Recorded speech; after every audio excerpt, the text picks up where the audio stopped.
Everyone, welcome to our channel. I am your educator Chanchal. आज के इस लेक्चर में हम पेरिडर्म के बारे में पढ़ने वाले हैं। पेरिडर्म जिसे परिचर्म भी कहा जाता है। प्लांट मॉर्फोलॉजी सीरीज का ये लेक्चर है। तो चलिए आज के लेक्चर की शुरुआत करते हैं। पेरिडर्म के बारे में पढ़ने से पहले थोड़ा सा बेसिक क्लियर कर लेते हैं। देखिए, अगर हम बात करते हैं यहाँ पर मोनोकॉट्स की, जो एक बीजपत्री पौधे होते हैं, उनमें सिर्फ प्राइमरी ग्रोथ हमें देखने को मिलती है, प्राथमिक वृद्धि होती है जो कि लंबाई में होती है। वहीं अगर हम डाइकॉट्स की बात करते हैं, जो द्विबीजपत्री पौधे होते हैं, उनमें सेकेंडरी ग्रोथ भी देखने को मिलती है, यानी कि पौधा लंबाई के साथ साथ चौड़ाई में भी वृद्धि करता है। ठीक है, इसके लिए 2 मेरिस्टेम्स यहाँ पर रिस्पॉन्सिबल होती है, 2 विभज्योतक रिस्पॉन्सिबल होती है। एक होती है एपिकल मेरिस्टेम जिसे शीर्षस्थ विभज्योतक कहते हैं, और दूसरी होती है लेटरल मेरिस्टेम जिसे पार्श्व विभज्योतक कहते हैं। अगर हम इनके देखें कि कहाँ प्रेजेंट होती है, तो मान लीजिए ये जो है हमारा प्लांट एक्सिस है, यहाँ पर एपिक्स पार्ट जो होता है यहाँ प्रेजेंट होती है एपिकल मेरिस्टेम जिसे शीर्षस्थ विभज्योतक भी कहेंगे। तो क्योंकि ये एपिक्स पे प्रेजेंट है तो इसकी वजह से हमें पादप की जो है लंबाई देखने को मिलती है।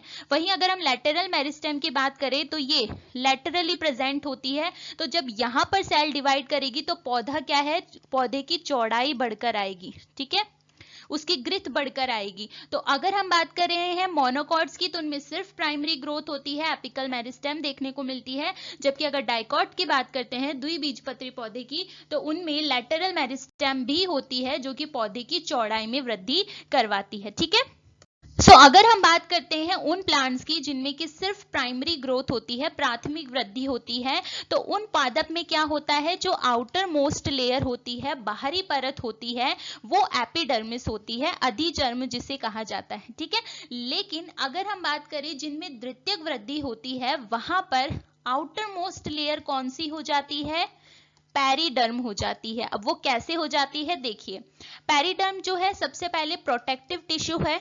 प्रोटेक्टिव टिश्यू इसे इसलिए कहा जा रहा है क्योंकि ये आउटर मोस्ट लेयर है, सबसे बाहरी परत है, तो प्रोटेक्टिव टिश्यू हो गया। सेकेंडरी इसकी ओरिजिन होती है, द्वितीयक वृद्धि के समय ये उत्पन्न होता है।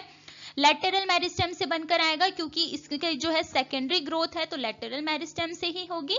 और कहाँ डेवलप होता है, एक्स्ट्रा स्टीलर रीजन में होता है।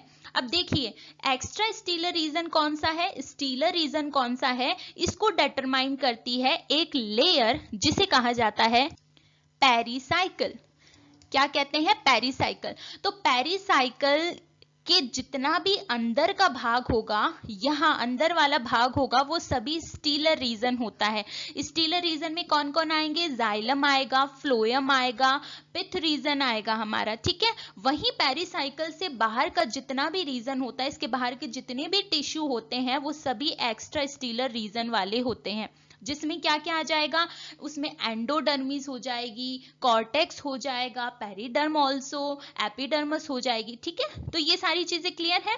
अब जैसा कि हमने कहा कि ये एपिडर्मिस को रिप्लेस करती है, भाई मानिए ये प्राइमरी ग्रोथ वाला पौधा है, इसकी आउटर मोस्ट लेयर क्या है, एपिडर्मिस है। अगर सेकेंडरी ग्रोथ है तो एपिडर्मिस के नीचे की तरफ कौन सी लेयर आएगी, पेरिडर्म आएगी। हमेशा ध्यान रखना, एपिडर्मिस के नीचे अंदर की तरफ बनने लगती है ये पेरिडर्म। ठीक है, अब जब पेरिडर्म की सेल्स डिवाइड करेंगी, उनमें ग्रोथ देखने को मिलेगी, प्लांट की चौड़ाई बढ़ेगी, एक्सटेंसिवली सेकेंडरी ग्रोथ होगी, तो ये क्या करेगी, इस एपिडर्मिस को रिप्लेस कर देगी, है ना। कोई भी अंदर वाला टिश्यू जब ग्रो करेगा तो आउटर टिश्यू वहां से क्या होगा, हटने लगेगा, डिस्ट्रॉय होने लगेगा। उसकी वजह से क्या होगा, एपिडर्मिस वहां से हट जाएगी और आउटर मोस्ट लेयर कौन सी हो जाएगी, पेरिडर्म हो जाएगी। ठीक है, उन प्लांट्स में जिनमें सिर्फ प्राइमरी ग्रोथ होती है, वहां पर आउटर मोस्ट लेयर कौन सी होगी, एपिडर्मिस। लेकिन वो प्लांट्स जिनमें सेकेंडरी ग्रोथ भी होती है, उनमें आउटर मोस्ट लेयर कौन सी हो जाएगी, पेरिडर्म हो जाएगी, क्योंकि वो एपिडर्मिस को वहां से डिस्ट्रॉय करके रिप्लेस कर देगी। क्लियर है। अब बात कर लेते हैं हम इसके पार्ट्स की। ठीक है, तो 3 पार्ट्स होते हैं, 3 भाग होते हैं जो कि पेरिडर्म को बनाते हैं। ठीक है, तो ये पेरिडर्म जो है वो 3 भागों से मिलकर बनी है। सबसे पहला भाग जो आता है इसे कहा जाता है फैलोजन। फैलोजन या फिर हम इसे कॉर्क कैम्बियम भी कहते हैं। ठीक है, तो पहला भाग कौन सा हो गया, फैलोजन या कॉर्क कैम्बियम। अब ये जो फैलोजन या कॉर्क कैम्बियम है ये डिवाइड करती है, आउटर और इनर लेयर बनाती है। आउटर लेयर जो होती है इसे कहा जाता है फैलम, या फिर हम इसे कॉर्क भी कहते हैं, और जो इनर लेयर ये बनाती है उसे कहते हैं फैलोडर्म, या फिर हम इसे सेकेंडरी कॉर्टेक्स भी कहते हैं। ठीक है, तो ये इसकी दूसरी लेयर हो जाती है, ये तीसरी लेयर हो जाती है। तो तीन भाग है पेरिडर्म के। सबसे पहला है फैलोजन या कॉर्क कैम्बियम। फैलोजन और कॉर्क कैम्बियम ही डिवाइड करती है, दो लेयर्स बनाती है, आउटर और इनर। आउटर लेयर को फैलम या कॉर्क कहते हैं और इनर लेयर को फैलोडर्म और सेकेंडरी कॉर्टेक्स कहते हैं। ठीक है, अब वन बाय वन हम इनको देख लेते हैं। तो अब सबसे पहले भाग की बात करते हैं इसकी, जो कि है फैलोजन। ठीक है, फैलोजन को ऑल्सो क्या कहा जाता है, कॉर्क कैम्बियम कहा जाता है। आपको सबके नाम ध्यान रखने हैं। फैलोजन जो होती है एक लेटरल मेरिस्टेम है। जाहिर सी बात है सेकेंडरी ग्रोथ करवाएगी तो इसका लेटरल मेरिस्टेम होना तो जरूरी है। तो मान लीजिए कि ये फैलोजन है। अब ये जो फैलोजन होती है ये अपने बाहर की तरफ और अंदर की तरफ दो लेयर्स बनाती है।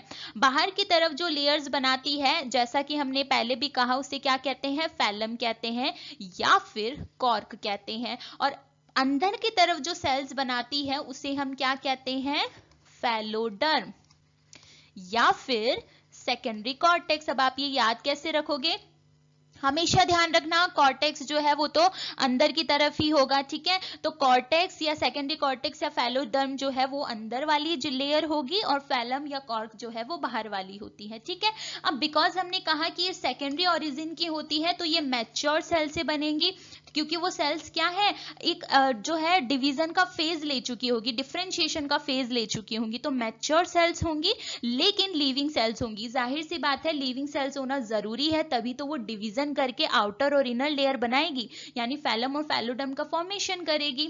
अब ये जो है सिर्फ एक ही तरीके की सेल से बनी हुई होती हैं। अगर हम इनका क्रॉस सेक्शन देखें तो क्रॉस सेक्शन में ये सेल्स कैसी होती है, रेक्टेंगुलर होती है, इस तरीके की। ठीक है, यूं रेक्टेंगुलर सेल्स के फॉर्म में प्रेजेंट होती हैं, हाईली वैक्यूलेटेड होती हैं और इनमें कई बार क्लोरोप्लास्ट भी देखने को मिलता है, और सिर्फ सिंगल लेयर ऑफ सेल्स के फॉर्म में ही होती है। ठीक है, एक लेयर के, एक परत के रूप में जो है ये उपस्थित होती है। ठीक है, अब इन्हें इनर लेयर भी बनानी है, आउटर लेयर भी बनानी है, तो इनका डिवीजन कैसा होता है, इन सेल्स का डिवीजन पेरिक्लिनर एज वेल एज एंटीक्लिनर दोनों ही तरीके से होता है। ठीक है, यानी कि ये सेल्स जो है इस तरीके से डिवाइड करके जो है यूं दो सेल्स भी बनाती हैं, और ये सेल्स इस तरीके से डिवाइड करके ये दो सेल्स भी बनाती है। ठीक है, एज आई टोल्ड कि ये जो है हमारी ये फैलोजन है, बाहर की तरफ आउटर लेयर जो बनाती है उसे हम क्या कहते हैं, फैलम कहते हैं, और अंदर की तरफ जो बना रही है उसे हम क्या कह रहे हैं, फैलोडर्म कह रहे हैं। ठीक है, तो सबसे पहले यहाँ पर बात कर लेते हैं फैलम की, जो कि इसकी आउटर लेयर है, बाहर की तरफ वाली सेल्स है, इसे क्या कहा जाता है, कॉर्क कहा जाता है।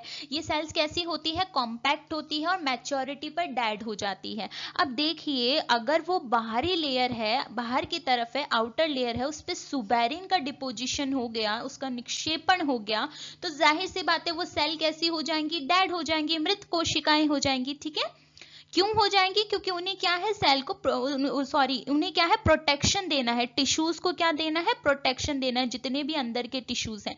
थिक लेयर होती है और क्या करती है, उनको ड्राई आउट होने से बचाती है, जो भी अंदर के टिश्यूज होते हैं। ठीक है, तो फैलम को कॉर्क कहते हैं, ये मैच्योरिटी पे डेड हो जाती है, इन पे सुबेरिन का डिपोजिशन होता है, और ये क्या करती है, जो भी इनर के टिश्यूज होते हैं उनको ड्राई आउट होने से बचाती है।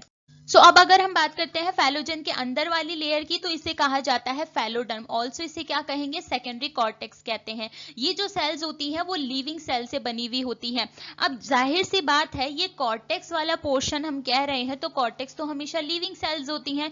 क्यों, क्योंकि उन्हें फूड स्टोरेज का काम करना होता है, डेड सेल्स नहीं हो सकती। डेड सेल्स जो होती हैं वो मोस्टली क्या काम करती है, प्रोटेक्शन का ही काम करती हैं। ठीक है, तो बिकॉज लिविंग सेल्स है, नॉन सुबेराइज्ड होती हैं और इनमें क्या होते हैं, सिंपल पिट्स देखने को मिलते हैं, गर्त जो है वो इनमें उपस्थित होते हैं।